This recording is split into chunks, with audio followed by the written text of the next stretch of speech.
Halo teman-teman semua, kembali lagi dengan G-House Channel. Terima kasih ya sudah klik video ini. Nah, untuk video kali ini teman-teman akan saya bahas terkait dengan latihan soal SKB Pamong Belajar, fokusnya di metode pembelajaran. Nah, kita sebagai pendidik, karena kita seorang mau belajar, maka kita tetap akan mengajar di dalam kelas. Jadi tentunya akan dihidangkan dengan persoalan metode pembelajaran. Jadi teman-teman harus tahu ya untuk hal ini. Maka dari itu untuk saat ini akan saya bahas soal-soalnya. Oke teman-teman? Tapi sebelumnya teman-teman, bagi yang belum subscribe, boleh di subscribe terlebih dahulu. Dan bagi yang belum nonton video aku sebelumnya, ditonton terlebih dahulu ya, agar nanti tidak ketinggalan dengan teman-teman yang lainnya.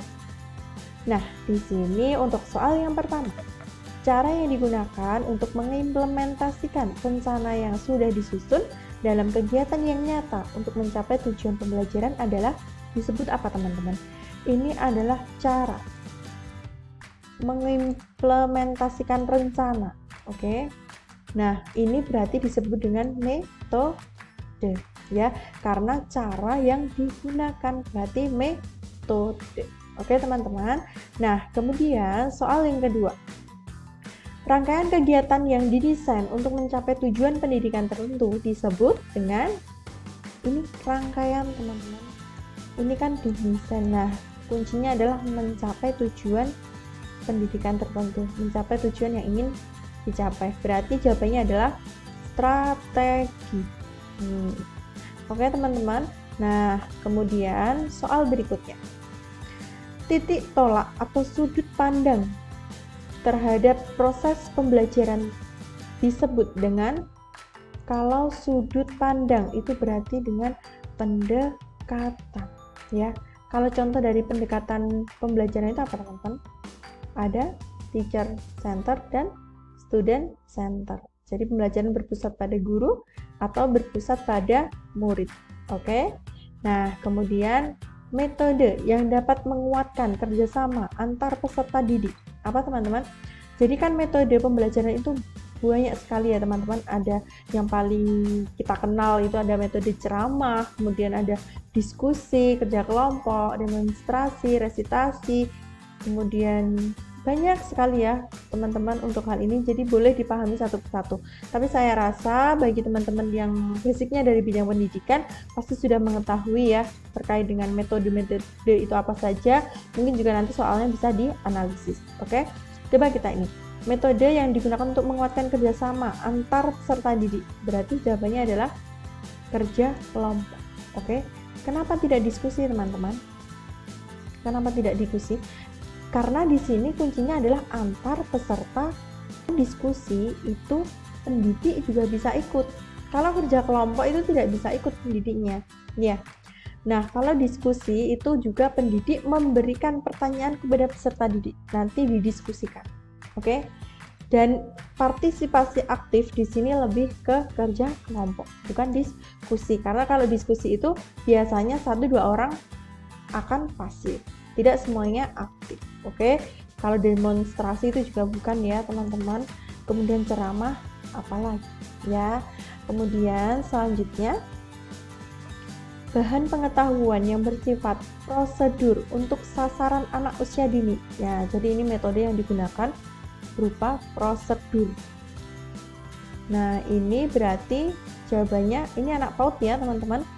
Jadi masih anak kecil, jawabannya adalah demonstrasi. Karena kalau anak PAUD diajak ceramah kabur ya nanti anak-anaknya ya, lari ke sana lari ke sini, karena mereka cenderung bosan kalau hanya mendengarkan saja, begitu ya. Apalagi pemberian tugas, ayo anak-anak diberikan tugas untuk menulis, pasti nanti 1-2 akan lari kemana-mana, begitu ya. Resitasi juga sama, penugasan, jadi bukan.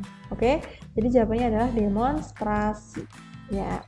Kemudian penggunaan metode simulasi. Nah, simulasi di sini ya, dalam pembelajaran memiliki kelebihan yaitu apa teman-teman? Membuat peserta didik aktif mencari bahan untuk menyelesaikan tugasnya. Bukan ya teman-teman? Kemudian mendorong perkembangan kemampuan dalam memikirkan dan melakukan sesuatu tanpa bantuan pihak lain, itu juga bukan. Kemudian dapat memberikan penghayatan terhadap situasi sebenarnya. Kemudian setiap peserta didik dilatih untuk mengemukakan gagasan pendapat. Itu juga bukan, karena di sini adalah simulasi. Jadi memperagakan sesuatu, nah nanti dapat memberikan penghayatan terhadap situasi sebenarnya, begitu ya. Nah, selanjutnya kelemahan penggunaan metode curah pendapat, yaitu kelemahannya apa teman-teman kalau curah pendapat? Kelemahannya adalah peserta didik cenderung beranggapan bahwa setiap jawaban pasti diterima. Ini ya, kalau ini selalu memerlukan sarana dan prasarana praktek, itu belum tentu. Proses pembelajaran didominasi oleh guru itu juga bukan ya teman-teman, karena curah pendapat berarti oleh peserta didik.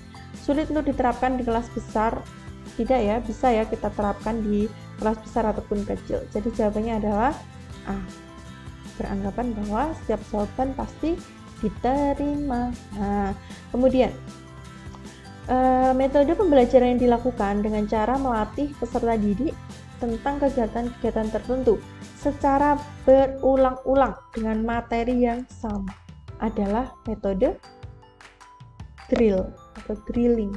Nah, contohnya kalau drill itu kalau di anak PAUD ya, misalkan anak PAUD diminta untuk menuliskan huruf 1 terus dalam satu lembar buku. Nah, itu berarti drilling atau drill ya, melakukan sesuatu yang berulang-ulang dengan materi yang sama, begitu. Resitasi itu penugasan, bukan simulasi, bukan percobaan juga bukan. Oke teman-teman, mudah sekali ya untuk soal-soal yang saya tampilkan untuk saat ini. Teman-teman bisa pelajari, bisa dicari untuk materinya terkait dengan metode pembelajaran itu apa saja, kemudian dipahami. Tidak perlu dihafalkan terkait dengan kerugian ataupun kelemahannya. Nah, tapi teman-teman harus paham untuk pengertiannya ya, paling tidak minimal pengertiannya apa. Kalau misalkan terkait dengan ceramah pasti kita sudah tahu lah itu maksudnya apa, begitu ya. Tapi untuk tentang resitasi, kemudian terkait dengan curah pendapat dan lainnya, kalau misalkan ada yang belum paham boleh dipahami terlebih dahulu agar nanti bisa menjawab untuk soal-soalnya ya teman-teman ya.